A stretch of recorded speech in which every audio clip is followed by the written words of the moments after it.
Hello and नमस्कार दोस्तों, मेरा नाम अमित गोस्वामी है और आज मैं आपको अपनी पर्सनल लाइफ के कुछ कुछ बातें बताने जा रहा हूँ जो कि रिलेटेड है होटल मैनेजमेंट करने से। और करने के दौरान क्या हुआ, मैंने कौन सा कॉलेज चूज़ किया और किन किन प्रॉब्लम्स का सामना किया, किस तरीके से मैंने अपना होटल मैनेजमेंट कंप्लीट किया और कंप्लीट करने के बाद जॉब स्टार्ट कैसे करी। तो सबसे पहले बात करता हूँ कि किसी की रिकमेंडेशन की वजह से, किसी जानने वाले की रिकमेंडेशन की वजह से मैंने होटल मैनेजमेंट कोर्स के लिए एक जेई का फॉर्म मंगवाया। वो फॉर्म फिल किया मैंने।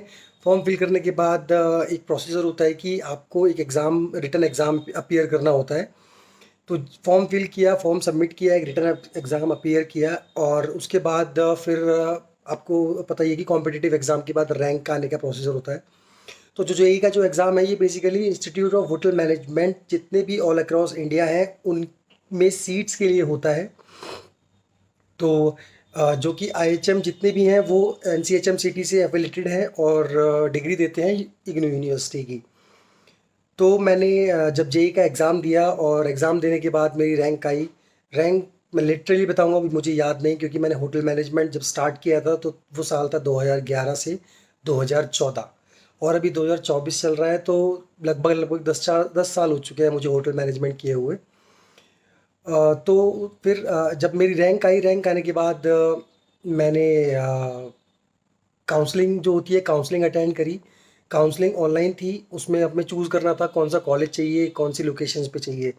तो जो मेरी फर्स्ट प्रायोरिटी थी वो ये थी कि मैं घर के पास ही आसपास कहीं कॉलेज चाहता था। बट बिकॉज ऑफ जेई से जितने भी एफिलेटेड कॉलेज है, एनसीएचएम सिटी से जितने भी एफिलेटेड जितने भी इंस्टीट्यूट है, इंस्टीट्यूट ऑफ होटल मैनेजमेंट, वो ऑल अक्रॉस द इंडिया एक गवर्नमेंट इंस्टीट्यूट है हर स्टेट में और एक प्राइवेट इंस्टीट्यूट है। तो गवर्नमेंट इंस्टीट्यूट जो यूपी का है या दिल्ली का है, दिल्ली में तो खैर कोई भी नहीं है आईएचएम पूसा को छोड़कर। तो प्राइवेट इंस्टीट्यूट कोई भी नहीं है दिल्ली के अंदर जो कि एनसीएचएम सिटी से एफिलेटेड हो। हाँ, बट गवर्नमेंट कॉलेज है आईएचएम पूसा। इसके अलावा यूपी में जो प्राइवेट इंस्टीट्यूट है जो कि घर के पास में है मेरे 50-60 किलोमीटर दूर, वो आईएचएम मेरठ है। और इसके अलावा यूपी का जो गवर्नमेंट इंस्टीट्यूट है वो है आईएचएम लखनऊ। तो फर्स्ट काउंसलिंग में ही मैंने जो कि मेरी फर्स्ट प्रायोरिटी थी, घर के पास कॉलेज चाहिए था, तो मैंने आईएचएम मेरठ का नाम डाला। प्राइवेट इंस्टीट्यूट होने की वजह से, घर के पास होने की वजह से मुझे वही कॉलेज मिला। अदरवाइज़ अगर जैसे आप लोग अगर होटल मैनेजमेंट करना चाहते हैं और आप जेई को चूज़ करते हैं, एनसीएचएम सिटी से एफिलेटेड कॉलेजेस को चूज़ करते हैं, तो आपकी फ़र्स्ट प्रायोरिटी रहनी चाहिए कि भाई गवर्नमेंट कॉलेज चूज़ करें। जिससे होगा क्या कि गवर्नमेंट कॉलेज में जो अदर एक्सपेंसेस होते हैं वो कम होते हैं।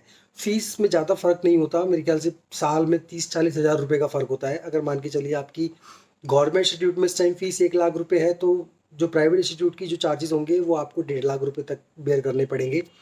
इसके अलावा आपको क्या नाम, जो प्राइवेट इंस्टीट्यूट अगर आप चूज़ करना चाहते हैं और गवर्नमेंट इंस्टीट्यूट चूज़ करना चाहते हैं, ये आपके ऊपर है। बट मैं आपको जो फैक्टर्स हैं वो बताना चाह रहा हूँ बस, कि गवर्नमेंट इंस्टीट्यूट की प्लेसमेंट अच्छी होती है, फीस स्ट्रक्चर थोड़ा कम होता है प्राइवेट कॉलेजेस के मुकाबले। तो बट मेरी फर्स्ट प्रायोरिटी यही थी कि मुझे दिल्ली के पास चाहिए था। तो मैंने एचएम मेरठ चूज़ किया। मैं वहाँ पे विज़िट करने गया, विज़िट करने के बाद मुझे सब कुछ ठीक लगा, मैंने एडमिशन ले लिया। एडमिशन लेने के बाद जो पहली प्रॉब्लम आई कि मैं हॉस्टल के अंदर नहीं रहना चाहता था, फाइनेंशियली मैं अफोर्ड नहीं कर सकता था, पहली बात। दूसरी बात, मुझे हॉस्टल लाइफ नहीं जीनी थी। तो मैंने पास में ही एक पीजी देखा, वहाँ पे मैंने अपना एकोमोडेशन करा और उसके बाद वही रोज़ का अप डाउन आना जाना कॉलेज में स्टार्ट हो गया। शुरुआत में मुझे थोड़ी प्रॉब्लम आई, मेरे कम्युनिकेशन स्किल्स बिल्कुल अच्छे नहीं थे, इंग्लिश से मेरा दूर दूर तक नाता नहीं था।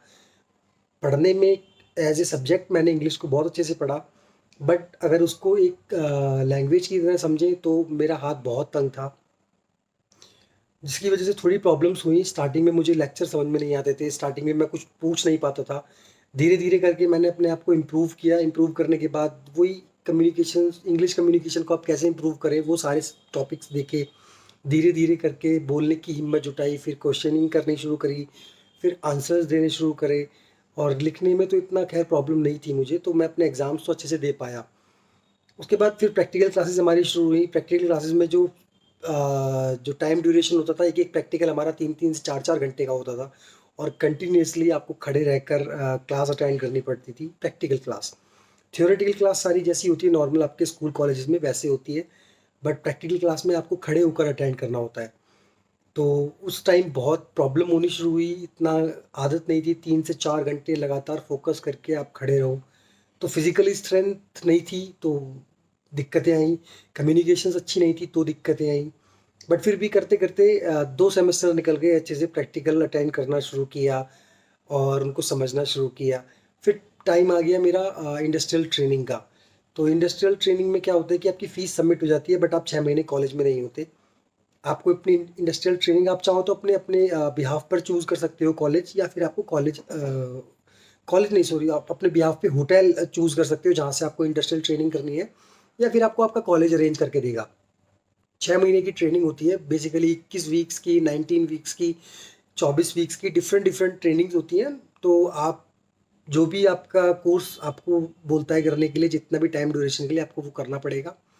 मैंने करीब 21 वीक की इंडस्ट्रियल ट्रेनिंग करी, जो कि हेरिटेज विलेज मानेसर गुड़गांव वहाँ से करी थी, और दिल्ली से मेरे घर से वो करीब करीब 2 से ढाई घंटे का ट्रैवल था।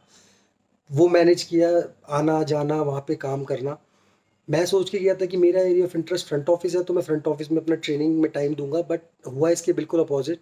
एचआर ने मेरी एक भी नहीं सुनी और मुझे सीधा हाउसकीपिंग में डाल दिया। आप यकीन नहीं करेंगे, मैंने अपना मेजर ऑफ द टाइम 4 से 4.5 महीने मैंने हाउसकीपिंग में ट्रेनिंग करी। हाउसकीपिंग में रूम बनाना, वॉशरूम क्लीन करना, बेड को लेआउट करना, और एमिनिटीज़ को दोबारा से रिफ़िल करना, ये सब काम होते हैं। फ्लोर पे भी रहता था मैं, स्विमिंग पूल साफ़ करने का काम किया मैंने।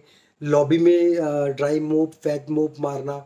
बैंक्वेट्स में मैंने कारपेट कारपेट क्लीन करना, वो अपना वैक्यूम क्लीनर 2-2 3-3 घंटे लगातार बड़े बड़े बैंक्वेट्स के कारपेट क्लीन करना, शैम्पूइंग करना, ये सब काम किए मैंने वहाँ पे।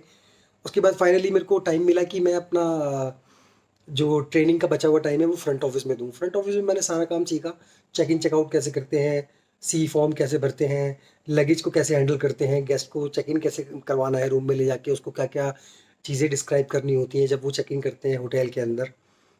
तो बहुत अच्छा टाइम बीता, बहुत अच्छा, बहुत प्यारा रिजॉर्ट था। मैं लकी हूँ कि मेरे को वो होटल मिला ट्रेनिंग करने के लिए। मेरा टाइम बहुत अच्छे से बीता वहाँ पे। वापस फिर अच्छा हाँ, एक ट्रेनिंग के टाइम पे एक लॉगबुक मिलती है आपको डेली, वहाँ पे उसमें फिलिंग करना होता है उसको ऑन डेली अपडेट बेसिस पे। मैंने वो भी फिल किया, लेकिन पता नहीं क्यों मैं ट्रेनिंग खत्म करने के बाद छुट्टी मनाने के लिए कहीं और चला गया, और मुझे पता नहीं था कि विद इन 15 डेज कॉलेज जाकर वो सब सबमिट करना था, आपकी प्रैक्टिकल होना था ट्रेनिंग के ऊपर कि आपने ट्रेनिंग किस तरीके से करी। मैं वो मिस कर गया। वो मिस करने के बाद फिर मेरी वो पूरी सेमेस्टर बैक हो गई, बिकॉज़ कि उन्होंने कंसीडर किया कि मैंने होटल मैनेजमेंट की ट्रेनिंग को किया ही नहीं है। और छोटी सी गलती की वजह से मुझे वो एक बैक को वापस नेक्स्ट ईयर क्लियर करना पड़ा। और होटल मैनेजमेंट करते वक्त थोड़ी सी बातों का ध्यान रखना पड़ेगा, जिन बातों को मैं बताने जा रहा हूँ। कि सबसे पहले आपकी अटेंडेंस फुल होनी चाहिए, आपके प्रैक्टिकल्स आप जितने भी करो अच्छे से करो, और आपके जर्नल्स जो जितना भी काम होता है जर्नल्स आपके कंप्लीट होने चाहिए, क्योंकि at the end of the year आपके सारे मार्क्स कंपाइल होते हैं, उसके बाद वो 100 में से मिलते हैं जितने भी मार्क्स होते हैं। तो जिसमें आपकी अटेंडेंस बहुत मेजर रोल प्ले करती है। मेरे केस में क्या हुआ था कि हमारे 120 बच्चों के बैच में कम से कम 20 बच्चों की जो होटल मैनेजमेंट थी, वो बीच में सिर्फ इसीलिए छूट गई कि उनकी अटेंडेंस ही पूरी नहीं हो पाती थी। कभी वो घर जा रहे हैं, कभी वो घूमने जा रहे हैं। तो अगर आप होटल मैनेजमेंट करने जा रहे हैं, घर से दूर जा रहे हैं, तो सीरियसली ले इसको थोड़ा सा, बिकॉज़ बहुत इंपॉर्टेंट टॉपिक है, बहुत इंपॉर्टेंट है आपके करियर के लिए। अगर आप अच्छे से अपना कोर्स ही कंप्लीट नहीं करेंगे, अपनी ट्रेनिंग ही अच्छे से नहीं करेंगे, तो फिर करियर में ग्रो नहीं कर पाएंगे। ट्रेनिंग करने के बाद लाइक कुछ फैक्टर्स ऐसे हैं जो मैंने अभी आपको बताया, जिन पे काम करना होता है बहुत अच्छे से। उसके बाद मेरी ट्रेनिंग कंप्लीट हुई, मेरा सेकंड ईयर कंप्लीट हो गया। सेकंड ईयर कंप्लीट होने के बाद थर्ड ईयर में हम लोग सीनियर हो चुके थे, जूनियर बच्चे आए नए नए, और उनसे इंटरेक्शन अच्छा हुआ, सारी चीज़ें हुई, उनको नई चीज़ें सिखाने का मौका मिलता था। और थर्ड ईयर में सारी चीज़ें सीरियस नोट पे आ गई थी, सबको अपने अपने एरिया ऑफ इंटरेस्ट चुनने थे, और जिस हिसाब से कैंपसेस आने शुरू हो गए थे। तो मेरा area of interest front office था ट्रेनिंग के टाइम पे, बट जब अब बात आई इंडस्ट्री में जाने की, तो मैंने वो फिर बहुत सोचा, बहुत चीज़ें मैंने डिस्कस करी अपने दोस्तों के साथ, अपने सीनियर्स के साथ।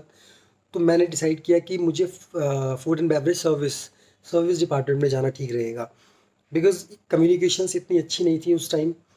तो फ्रंट ऑफिस मेरा एरिया ऑफ इंटरेस्ट था, बट फ्रंट ऑफिस में you have to you know you have to speak very well English, then you can join the front office department. Otherwise मुझे नहीं लगता कि अगर आपकी इंग्लिश थोड़ी सी भी वीक है या आप हेजिटेट करते हो तो आप कर पाओगे फ्रंट ऑफिस में।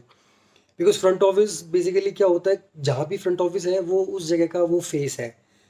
तो इस वजह से मैंने सर्विस डिपार्टमेंट चूज़ किया। दूसरा एक कारण ये था कि सर्विस डिपार्टमेंट में सैलरी से अलग थोड़े बेनिफिट्स अदर अलग भी मिलते हैं, जैसे कि आपको टिप्स मिल जाती हैं, आपको सर्विस चार्ज मिलता है। तो इस वजह से मैंने फाइनेंशियल इतना स्ट्रांग नहीं था बैकग्राउंड, तो सर्विस चूज़ किया मैंने। उसके बाद फिर कैंपसेस हुए, कैंपसेस में मेरा सिलेक्शन नहीं हो पाया बिकॉज ऑफ कम्युनिकेशंस की इश्यूज़ की वजह से। बट समहाउ मैंने Naukri.com पे अपना रेज्यूमे डाला हुआ था। वहाँ पे वहाँ से मुझे एक चांस मिला। दिल्ली में होटल है रोहिणी में, the crown plaza. The crown plaza Rohini बहुत बड़ा होटल है, बहुत अच्छा होटल है, और नया होटल खुला हुआ था उस टाइम। तो वहाँ पे मैं इंटरव्यू देने गया, मेरा सिलेक्शन हो गया और उन्होंने मुझे काम करने की अपॉर्चुनिटी दी। उन्होंने जाते ही मुझे बैंक्वेट्स में डाल दिया, और बैंक्वेट्स में क्राउन प्लाज़ा के अंदर रोहिणी में, जो लोग जानते हैं उनको पता होगा कि बहुत बड़े बैंक्वेट्स होते हैं, बहुत खतरनाक, बहुत तगड़े इवेंट्स होते हैं, आने का टाइम है, जाने का टाइम नहीं होता। तो विद इन ए मंथ मुझे लगा कि मैं बैंक्वेट्स नहीं कर पाऊँगा। तो मैंने अपने जो बैंक्वेट मैनेजर थे उनको बोला, मैं कहा सर मैं आपसे रिक्वेस्ट करता हूँ कि मुझे रेस्टोरेंट में डाल दीजिए प्लीज़। तो उन्होंने मुझे कॉफ़ी शॉप में ट्रांसफ़र कर दिया मेरा। कॉफ़ी शॉप में काफ़ी रिलैक्सेशन जॉब थी, बट रिलैक्स का मतलब ये नहीं कि आपको काम नहीं करना होता था। 10 से 12 घंटे आपको काम करना होता था, जो और मैं हायरार्की में सबसे नीचे था। असिस्टेंट स्टूवर्ड मेरी पोस्ट थी, और वहाँ से स्टार्ट करके सारे बुफ़े लगाना, टेबल क्लीन करना, मैट्स क्लीन करना, लिनन चेंज करवाना, और उसके अलावा स्टोर पिक करना, ये सारे काम होते थे स्टार्टिंग में। ये सब काम किए, अच्छे से किए। फिर मुझे मौका मिला आगे ग्रो करने का इंडस्ट्री में। मैं इंटरव्यूज़ देता रहा, सैलरी हाइक मिलती रही। मैंने डिफरेंट डिफरेंट होटल्स में अलग अलग प्रोफाइल पे काम किया और अपने आप को ग्रो किया इस इंडस्ट्री में।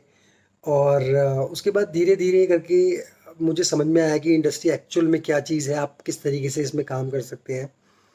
तो यही मेरी जर्नी थी कि मैंने किस तरीके से होटल मैनेजमेंट स्टार्ट किया। स्टार्ट करने के बाद कैसे मैंने वहाँ पे सरवाइव किया, क्योंकि घर से दूर रहना 3 साल एक लड़के के लिए बहुत डिफ़िकल्ट हो जाता है।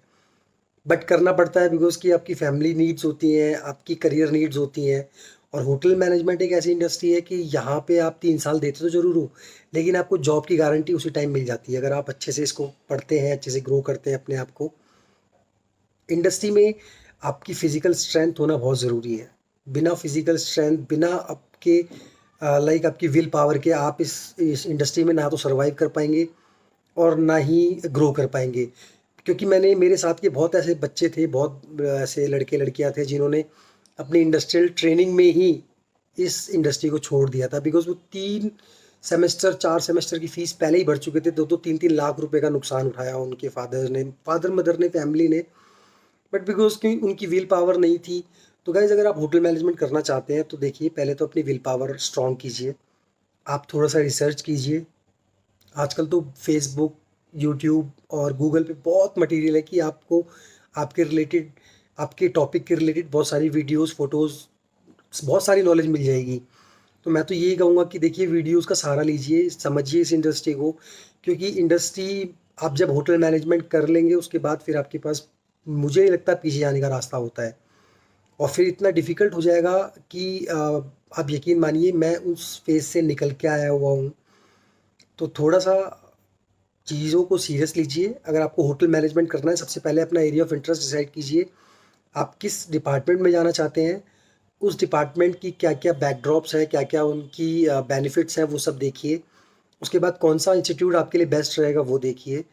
फिर कहीं जाके आप अपने कदम आगे बढ़ाइए, बिकॉज़ फाइनेंशियल लॉस तो आप झेल सकते हैं, लेकिन जो मेंटल आपके ऊपर प्रेशर रहेगा फैमिली का, लोगों का, वो बहुत ज़्यादा हो जाता है। तो गाइज़, मेरी वीडियो अगर आपको प्लीज़ अच्छी लगी हो तो मेरी रिक्वेस्ट है आपसे कि लाइक और सब्सक्राइब कीजिए, बिकॉज़ ये बहुत मोटिवेटिंग होता है मेरे लिए और मेरे चैनल के लिए। Thank you so much.